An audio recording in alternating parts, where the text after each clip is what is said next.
Halo teman-teman, para pecinta dan penghobi ikan mas koki, Gembala Goldfish di sini. Jadi kalau misalnya teman-teman baru nemuin channel ini, gitu, jangan lupa subscribe karena bukan hanya gratis, tapi juga biar nggak ketinggalan video terbaru dari kita, gitu untuk sharing apapun itu soal ikan mas koki. Oke, di video kali ini kita bakalan sharing soal alat ini. Jadi apa alat ini? Gitu, dan bagaimana kerjanya, fungsinya, dan penjelasan lebih detail akan kita bahas sekarang.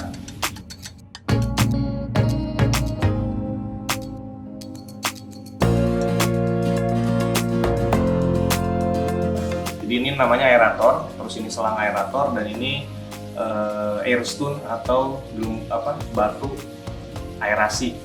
Nah, jadi perlengkapannya seperti itu, gitu. Dan bagaimana dan kapan kondisi seperti apa, gitu aerator ini digunakan.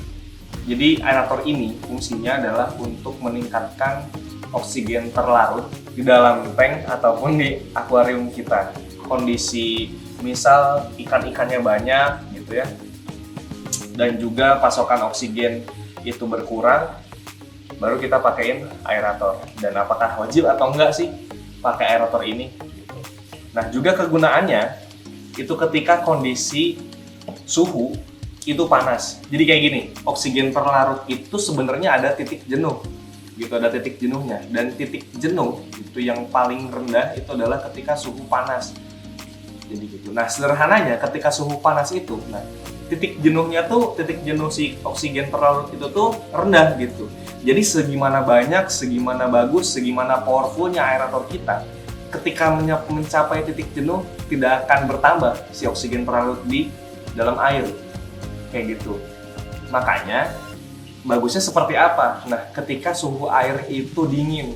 Jadi titik jenuhnya itu tuh lebih tinggi daripada ketika suhu tank ataupun suhu akuarium kita itu panas. Kalau misalnya biar oksigennya banyak, gitu, oksigen terlarutnya banyak di tank ataupun di akuarium kita, tambahin aja batu aerator banyak atau aeratornya yang bagus, banyak outputnya gitu.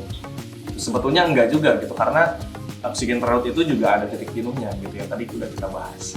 Oke, selanjutnya adalah cara kerja aerator juga seperti apa gitu. Jadi sebetulnya ketika ini nyala, ya kelihatan ya, ada gelembung udaranya. Nah, jadi ketika si aerator itu nyala, terus batu aerator itu mengeluarkan gelembung-gelembung udara, sebetulnya bukan langsung memasok atau menginjeksi oksigen gitu ya, gitu. Tapi dia membuat ada perputaran atau pergantian udara gitu, dan pergerakan udara di dalam air gitu. Nah, proses itulah gitu yang menjadi gas exchange gitu bahasanya ya, atau pertukaran gas. Jadi bukan gelembung-gelembungnya ya gitu, tapi pergerakan airnya gitu. Diletakkan di mana sih gitu sebetulnya si batu aerator ini gitu.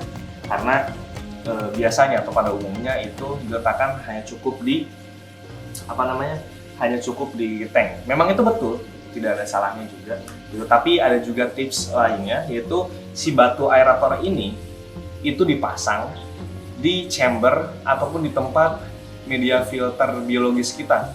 Nah, seperti yang kita ketahui, jadi kalau misalnya kerja bakteri nitrifikasi gitu atau kerja bakteri pengurai itu juga kan membutuhkan oksigen. Nah, makanya kita pasok pergantian oksigennya gitu di chamber atau di tempat biomedianya. Jadi kalau misalnya kita punya 4 output gitu atau 2 output batu aerator, itu bisa ditempatin, ada yang di tank gitu, ada di tank utama, dan juga yang di tempat filter biologis, dengan alasan untuk mempercepat kinerja si bakteri gitu. Dan karena memang bakteri juga membutuhkan udara ya gitu ya, membutuhkan oksigen gitu, karena dia bakteri aerob gitu yang membutuhkan asupan oksigen untuk bisa bekerja lebih maksimal.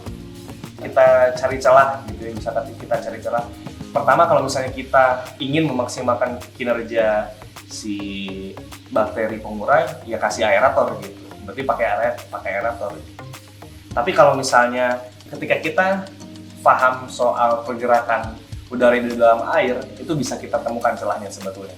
Ketika tank model filter kita itu pakai filter talang. Jadi kan talang itu air turun gitu, dan ada pergerakan udara di situ. Nah, disitulah terjadi proses oksigen terlarut gitu di situ. Terus juga contohnya ketika tank ataupun akuarium kita itu menggunakan sistem mushroom gitu, kayak di tank di belakang ini, di tank kita ini pakai sistem masuk airnya itu dengan mushroom gitu. Nah, ketika menggunakan mushroom gitu, maka mikrobubble-nya itu cukup banyak gitu, banyak banget malah gitu. Dan ini salah satu contoh ketika oksigen terlarut itu merata dan juga banyak gitu. Jadi bisa dibayangkan mikrobubble-nya banyak gitu, dan juga oksigen terlarut juga akhirnya tinggi dan maksimal. Ataupun ya intinya adalah ketika kita paham konsep gas exchange. Terus aerator itu ada aerator biasa dan juga ada aerator AC/DC. Nah, AC/DC, aerator biasa ya dicolokin ke listrik gitu ya. Nah, kalau misalnya aerator AC/DC seperti contoh di sini, ini aerator AC/DC. Aerator AC/DC adalah aerator yang bisa nyala atau bisa berfungsi menggunakan listrik colok ke terminal gitu ya, listrik colok ataupun dengan menggunakan baterai. Nah, fungsinya ini juga salah satunya ketika di rumah kita mati lampu, nah ini juga bisa berguna. Penjelasan lebih detailnya nanti bakal kita bikin di video terpisah.